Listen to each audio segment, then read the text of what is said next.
Share screen.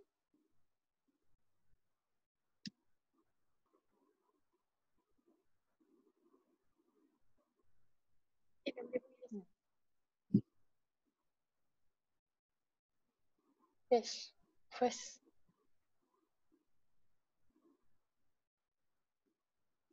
Okay. Assalamualaikum dan selamat pagi. Okay, saya Nuraisyah binti Azmani dan rakan saya Nafitra binti New Zealand.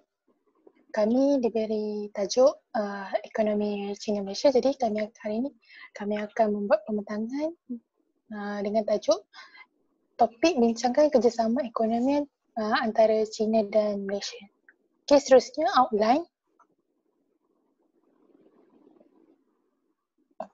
Okay, untuk outline kami akan membentangkan pengenalan. Dalam pengenalan kami akan masukkan mengenai hubungan China Malaysia.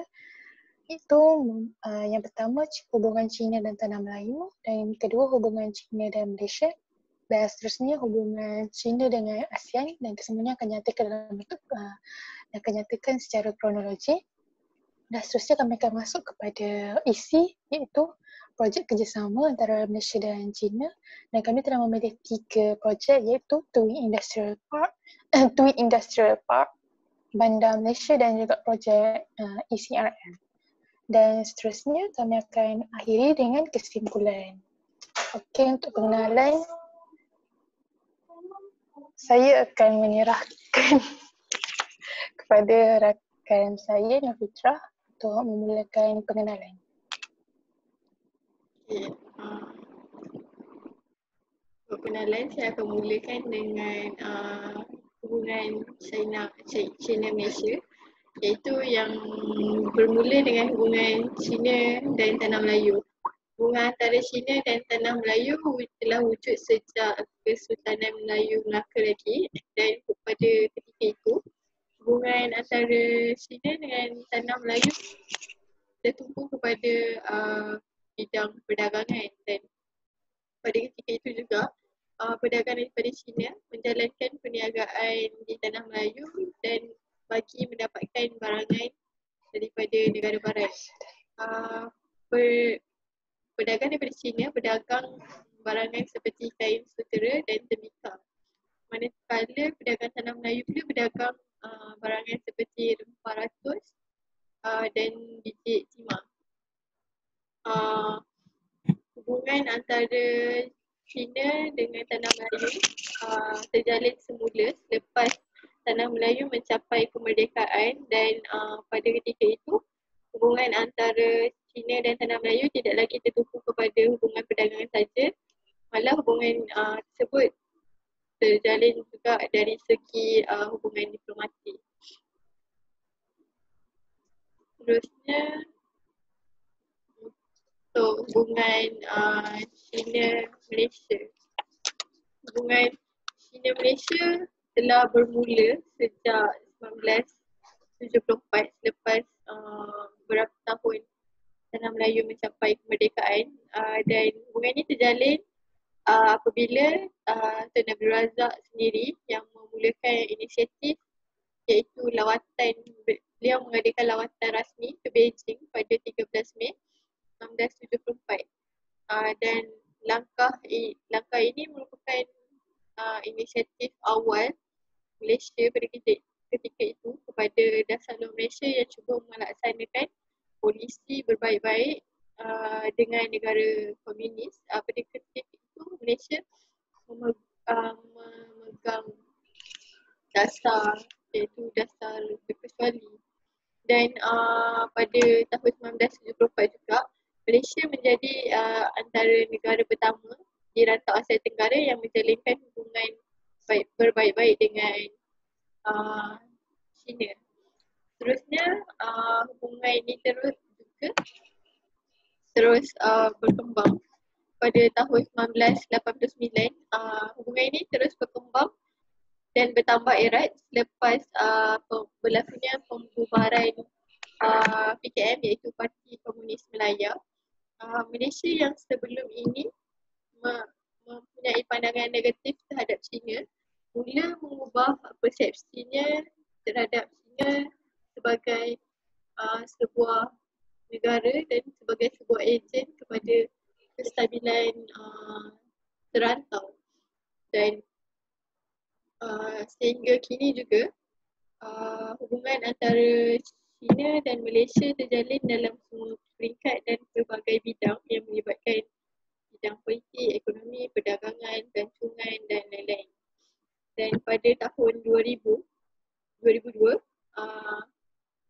Chi Ho Tien dan Najib Razak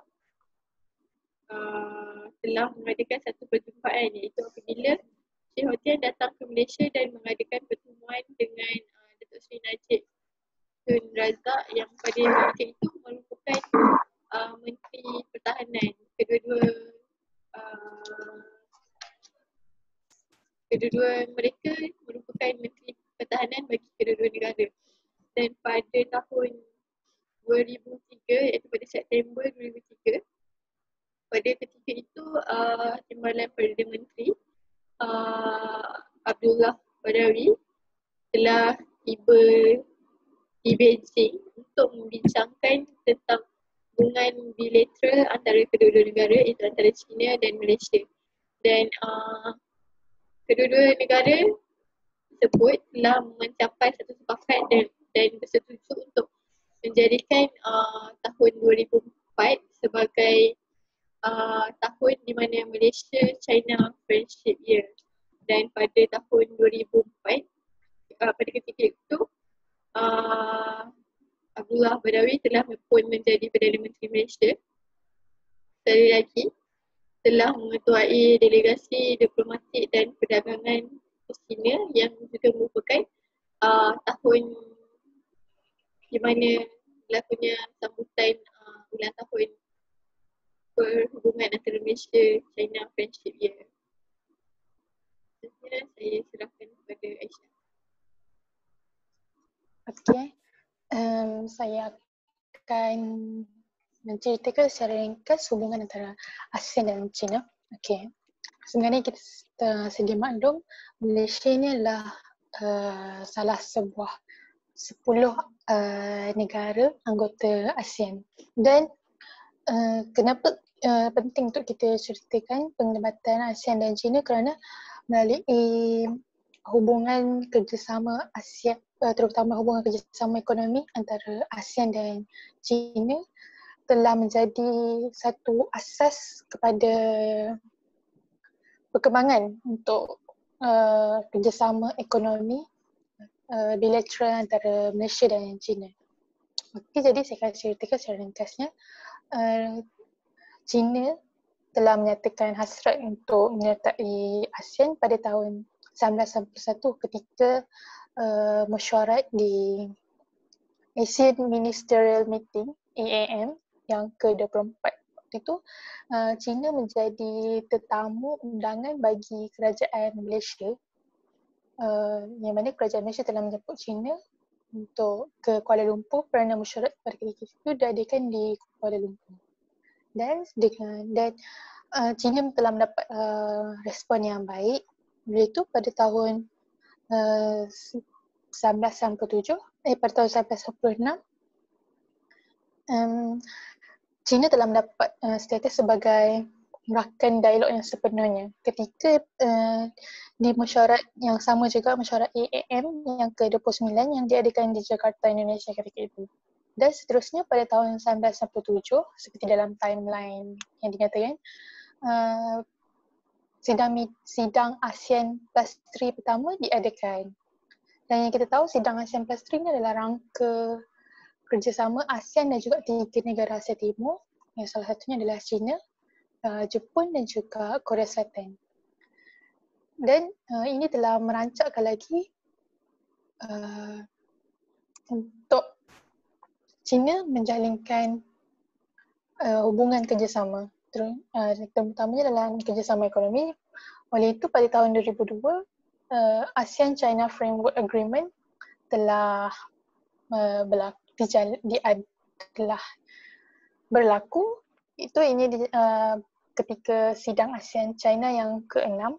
Itu dalam ini dinyatakan perbincangan bagaimana hubungan kerjasama ekonomi antara China dan dengan negara ASEAN dapat jalankan dengan lebih bagus lagi. Oleh itu pada tahun 2010, ASEAN-China Free Trade Agreement termetera secara rasmi. Tapi ini lebih tertumpu kepada Malaysia dan ASEAN-China, iaitu ASEAN dan juga China, dan ASEAN itu diwakili oleh Malaysia. Kita akan fokuskan. Okey, dan untuk secara ringkas mengenai bagaimana hubungan ASEAN dan China ada dinyatakan dalam video YouTube ini yang saya nyatakan di bawah. Okey, seterusnya saya akan menerangkan secara ringkas setelah berlakunya ASEAN-China Free Trade Agreement. Maknanya semakin banyak pelaburan daripada China masuk ke negara Malaysia khususnya. Dan Malaysia antara negara yang menerima pelaburan kedua terbanyak di ASEAN selepas Singapura. Dan melalui pelaburan oleh China ini, maknanya terdapatlah projek-projek kerjasama antara Malaysia dan China yang saya dan Fitra akan petangkan sebentar lagi. Oleh itu, kita akan masuk pada projek pertama kerjasama Malaysia dan China, iaitu China-Malaysia Twin Industrial Park. Okay. Yang pertama, China-Malaysia Twin Industrial Park ni adalah projek joint venture antara dua kerajaan. G2G joint venture, iaitu G mewakili government, iaitu kerajaan China dan juga kerajaan Malaysia. Jadi oleh itu sebab tu kita ada dua taman industri berkembar, yang mana satu terletak di China dan satu terletak di Malaysia. Dan taman industri yang terletak di China ialah CMQIP ataupun China Malaysia Qinzhou Industrial Park. Okey, dengan satu tagline, two countries twin parks, seperti yang saya nyatakan tadi. Okey, taman industri ini terletak di kota selatan Qinzhou, China. Dan ini juga terletak berhampiran dengan Transi Qinzhou Port, iaitu pelabuhan yang juga merupakan satu zon pembangunan ekonomi di China. Dan keluasan taman industri ini adalah seluas 55 km persegi, dan kawasan industri ini dibahagikan kepada 1, 2, 3, 4 kepada 4 bahagian, iaitu kawasan perindustrian iaitu seluas 30.2 km persegi, kawasan R&D seluas 2.4 km persegi, kawasan perkhidmatan seluas 3.8 km persegi, dan juga kawasan pertempatan itu seluas 18.6 km persegi. Dan untuk makluman lanjut ada yang dinyatakan di dalam video YouTube ini, dan saya boleh lihat sendiri. Okay, dan seterusnya untuk taman industri berkembar Twin Sisters Park dia yang terletak di Malaysia, iaitu dipanggil MCKIP, nama ringkasannya, ataupun Malaysia China Kuantan Industrial Park. Ia seperti namanya Kuantan, jadinya terletak di Kuantan, Pahang. Dan taman industri ini dibahagikan kepada 3 bahagian, iaitu MCKIP 1, MCKIP 1, MCKIP 2 dan juga MCKIP 3. MCKIP 1 seluas 1,200 ekar, MCKIP 2 seluas 1,000 ekar dan MCKIP 3 seluas 800 ekar. Dan berdasarkan rancangan, setiap kawasan bahagian ini akan dibangunkan secara berfasa. 1, 2 dan 3. Dan setakat pada tahun 2017 ketika itu, Malaysia telah menerima pelaburan sebanyak 4.2 bilion ringgit Malaysia daripada negara China. terutamanya daripada syarikat Guangxi Beibu Gulf Asian Investment, di mana mereka mempunyai anak syarikat mereka sendiri iaitu Alliance Steel yang akan mendirikan kilang keluli mereka di MCKIP ni, di mana kilang keluli itu menghasilkan keluli karbon berkualiti tinggi dan juga keluli berbentuk hash. Dan kilang tersebut berupaya mempunyai kapasiti tahunan menghasilkan keluli sebanyak 25 juta tan secara tahunan. Dan bukan itu saja, berdasarkan laman web rasmi yang laman web rasmi MCKIP, kita dapat tengok bahawa hasil pegangan utama antara Malaysia China ini ialah Malaysia sebanyak 51%, manakala baki ni 49% adalah milik China. Jadi kita akan nampak sebenarnya hak pegangan itu lebih kepada Malaysia walaupun hak pegang bezanya hanyalah sedikit saja. Dan seterusnya saya akan serahkan kepada Nofitrah untuk menerangkan mengenai projek Bandar Malaysia dan juga projek ECRL. Terima kasih Aisyah. So seterusnya saya akan menerangkan tentang projek yang kedua iaitu Bandar Malaysia.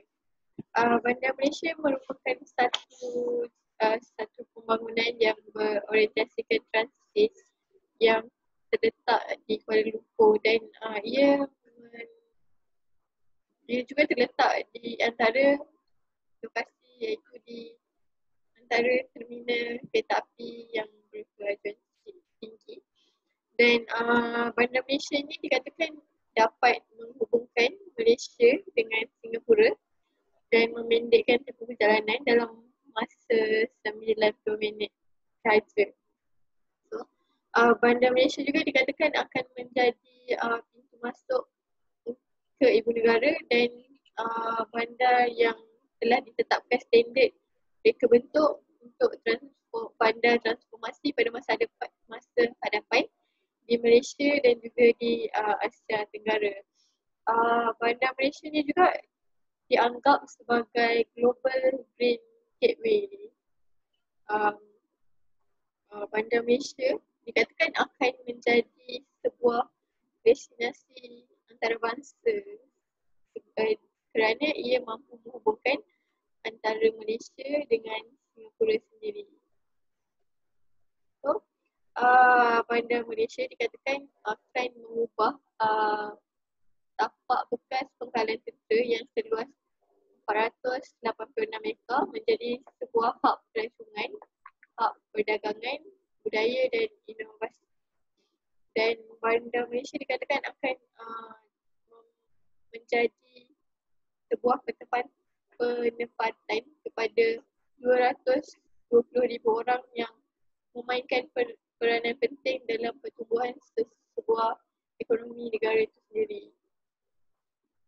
Rancangan dalam Bandar Malaysia ini juga akan menjadi sebuah rancangan yang dapat menyeimbangkan antara kepadatan penduduk dengan penekanan kepada kualiti hidup yang lebih seimbang.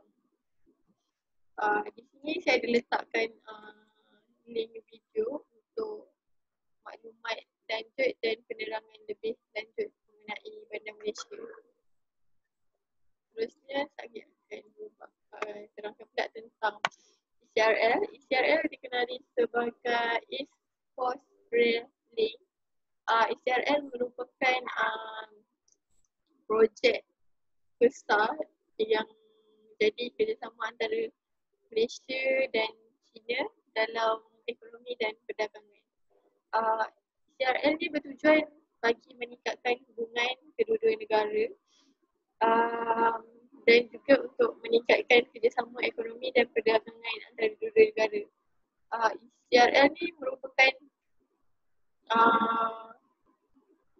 projek pembinaan landasan kereta api yang panjang yang jarak dia hampir 640 km yang menghubungkan pantai bermula di Kota Baru dan berakhir di Pelabuhan Kelang iaitu di Pantai Barat. ECRL ni juga merupakan sebahagian daripada projek BRI iaitu Belt Road Initiative. Bagi ECRL ni merupakan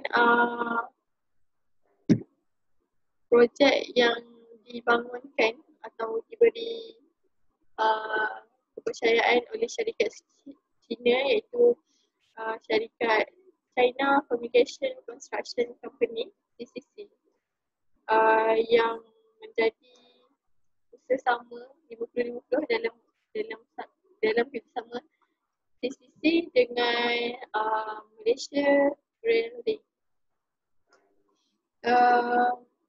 Projek ECRL ni juga dijangka siap pada tahun 2026.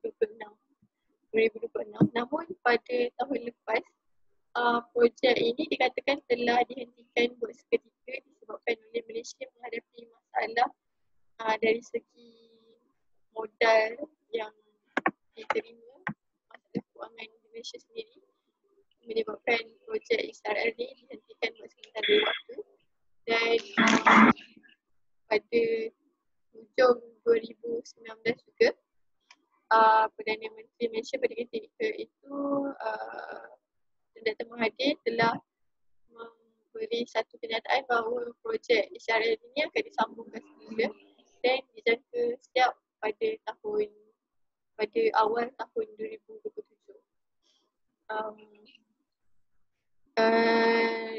Laluan seperti yang dapat dilihat dekat gambar ni, ECRL ni akan menghubungkan 5 negeri iaitu Kuat Kelantan, Terengganu, Pahang, Negeri Sembilan dan juga Selangor sendiri. So pembinaan ECRL ni dapat menjimatkan masa dan perjalanan daripada Kota Baru tu ke wilayah Persekutuan Putrajaya dengan hanya memakan masa 4 jam. Jika dilihat sebelum ni, kalau penduduk ataupun penduduk Malaysia ingin ke Kota Baru dan ke Putrajaya akan memakan masa yang sangat lama, yang lebih kurang 8 jam. So dengan adanya pembinaan ECRL ni dapat menjimatkan masa perjalanan dan dipendekkan daripada 8 jam itu menjadi kepada 4 jam. Seterusnya, ECRL ni juga membolehkan kereta api penumpang bergerak dengan kelajuan 160 km per jam iaitu lebih laju berbanding kereta api yang wujud di Malaysia sekarang ni. Dan itu saja dari saya. Sebelumnya saya serahkan kembali kepada Aisyah. Okay. Okay, itu adalah 3 projek yang kami pilih untuk menerangkan mengenai kerjasama ekonomi Malaysia dan China. Okey, oleh itu kami telah membuat kesimpulan bahawa China dan Malaysia sebenarnya sudah lama menjalinkan hubungan diplomatik di rantau Asia sejak zaman dahulu kala lagi. Seperti mana yang kita tahu, China pada ketika itu pada zaman dinasti Ming telah menjalinkan hubungan diplomatik dengan Kesultanan Melayu Melaka. Dan seterusnya, Malaysia adalah negara Asia Tenggara pertama yang memulakan langkah normalisasi dengan China selepas Perang Dunia Kedua tamat. Dan yang ketiga, Free Trade Agreement antara China dan ASEAN memudahkan China dan Malaysia menjalinkan hubungan kerjasama ekonomi. Seperti mana kita lihat, banyak pelaburan daripada China masuk ke Malaysia dan China dan Malaysia adalah penerima pelaburan daripada China yang kedua terbanyak selepas Singapura. Dan akhir sekali, Malaysia menikmati kemajuan dan pertambahan infrastruktur dalam projek-projek yang melibatkan kerjasama Malaysia-China. Seperti mana kita lihat berdasarkan 3 projek tersebut, projek tambah industri iaitu Malaysia mendapat memiliki kilang keluli yang yang berteknologi tinggi, dan seterusnya berdasarkan projek Bandar Malaysia dan juga ICRL, kita dapat lihat bahawa Malaysia dapat menikmati kemudahan pengangkutan yang maju dan boleh digunakan oleh semua rakyat Malaysia. Oleh itu, sekian sahaja pembincangan kami mengenai tajuk hubungan kerjasama ekonomi China dan Malaysia. Sekian, terima kasih.